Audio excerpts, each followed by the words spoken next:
All right, kind of cool today, and I'm working on a 2008 Itasca Navion Winnebago, and what's going on is I turned the thermostat on, the blower motor kicks on my furnace. I can hear the igniter, but the unit never kicks on lights to give me warm air, so it blows nothing but cold air, and as per the manual, after 3 attempts and all, it shuts down. It does first go through a purge cycle and tries to ignite. So while I've got it open, I thought I'd show you what I'm testing. First is the limit switch. I've already tested the cell switch, but I'll show you that in a minute. But follow along with me. In the back of your, the back of your Winnebago, you got an access panel here. You can see I've taken these 4 screws here, here, here, and here, and lifted this plate off to give me access to the furnace. Then I've taken the metal plate off using these 4 little small screws here. That gives me access on the back side here to the limit switch. And all I've done is taken a simple multimeter and ground it to this case, and I've tested both sides of this limit switch, and both of them gave me 13.47 reading. So I know that limit switch is good. Now if I had one side versus the other, I know I'd have an issue, but I don't. And I don't know if I can show you that. Let me see if I can try to ground, see if I can get a reading so you can see. All right, there you go. You can see I'm on one side here, got 13.48. Now I'm gonna move to the other side, and let me get position. And you can see I got 13.48. So I know that's good. So I'm going to go test the cell switch, which I've tested. It's good too, which makes me think that either I've got a board issue or probably got an orifice stopped up somewhere. So follow along, more to come. Okay, now I'm on the outside. I've got the panel removed by simply taking out the 4 screws and then working this loose, because you got a flue here that sits on this pipe, so you're going to have to kind of position and work it loose. And the same thing, here's your cell switch. And what you're wanting to do is ground this against this, and you want to get a reading on both sides of this here. So I'm going to have this unit, turn the unit on, and I'm going to see if I get a voltage on both sides. So stand by. Okay, so I'm out here now going to test the cell switch. And I thought I'd open this up because it's easier access. Now on newer models, I think 2020 up, the cell switch is easier to access, but from this one, they're recessed in. Here's the cell switch. You got a black and a red wire going in. But I removed this cover by taking the bottom Phillips out here. And then in each corner, the 4 corners, I took the screw out so I could flip this around and I could see this. And you can see this is recessed in, so it's harder to test without reaching way in. I guess you could try. But then now what you want to do is we want to test both of these, and both of these should give me a good reading. So what I'm going to do is I'm going to ground against the frame again, and I'll be testing both sides of this when I turn it on. And then I can show you the readings, and we'll see if we get equal voltage. 1 second here, here we go. All right, now I've got it here, sitting on the back here. Here's the plug that I unplugged. In case you don't know, I'll just tell you what this wiring is. Red is your hot, yellow is your ground. These 2 blue are thermostat in and out. So you got a wire coming in from the thermostat and going out to the board. Here's your main board, and this plugs in to your wiring to your coach. Then you have this that plugs into the board, here. And this is the sail switch. Here's your limit switch. And the way you test that is, like I showed earlier, both sides did have a good reading.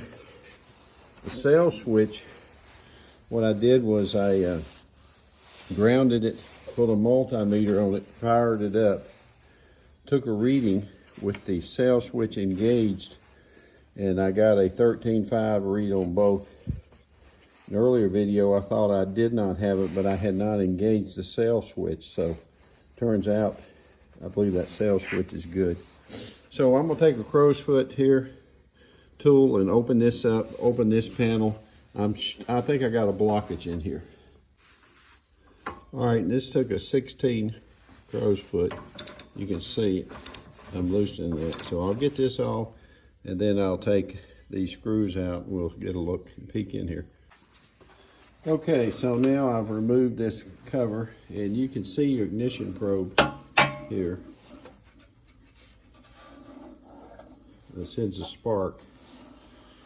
But what I'm interested in is this orifice here is common. It can get stopped up. So I'm going to blow through this tube and see if it's stopped. If that is, then that creates a problem with the fuel and solenoid firing this and lighting. So I'm going to try to clean this up, see if I get anything out of this. All right, I want to update you. I went ahead and took this orifice out here. This little, where the gas comes through, you have this little fitting here, and when I took this out and put it up to light, it was plugged. You can see now, you can see clear through it. So if these get plugged, they'll also shut down your operation. So I've cleaned that out and put that back. We're going to test it now and see if this has solved my problem. All right, so what I've done is coming off the pigtail, this would normally be plugged in the coach. I've gone ahead and put a jumper in on the blue cables, which is a thermostat, so it's always active. And I've read me a green for power down to the positive post of a battery, the brown for a negative ground down to the negative post on the battery. That way I can do some further testing on this. The sail switch is good. I did a continuity check on it where I basically engage it and check continuity. I also checked, and I had power on both sides, so I've confirmed it's not that. I've checked the limit switch, both sides it's not it. I'm going to now look at some other items I want to check, but it may be down in the solenoids here and stuff. I'm not sure yet, but we're still diagnosing this problem. All right, so I am working on this SF25 furnace, and I'm having a problem where it's the blower motor's working, but I'm not getting an ignition. And I've done several videos now where I've been tracing down this problem. And so far I've confirmed the sail switch seems to be good. The high-low switch seems to be good. I checked the continuity on the sail switch by making contact with continuity from my multimeter, and it was good. I also turned the fan motor on and checked, and I had 13 plus volts on both sides. I did the same thing on the back with the limit switch. I had readings on both sides. I opened this up and did clean the orifice out, and I discovered that I'm not getting ignition. But before getting to that, I wanted to test this board.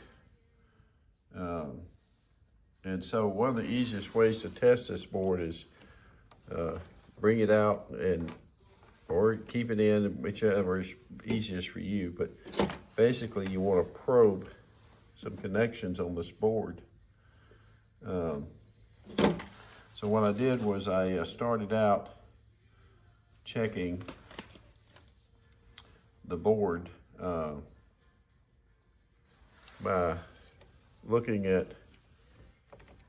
the 4 wires here, which is power, thermostat, blower motor, ground.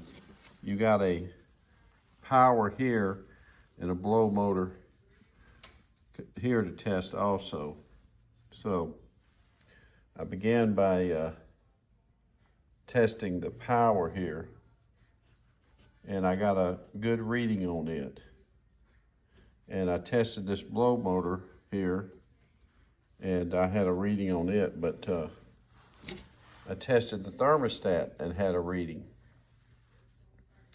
And so the last thing was me to check to see if I'm not getting power here for some reason that goes around to this igniter and all, the solenoid igniters, I guess. And what I found is that I had 0 volts there. So in essence, I had 12 volt on power. I had 12 volts on my thermostat. But on this brown wire, I didn't have anything. I had 0 volts. So that tells me this board is bad. So if I had gotten 0 volts on the blow motor, and then I had over here 0 volts, then it'd be the cell switch. So knew it's not that. So I've got a bad board. And so I've compiled a series of videos of working on this, trying to diagnose it and work through it. So I'll bring all these together, but hopefully you'll watch the entire video to see how I've gone back and forth on testing this thing.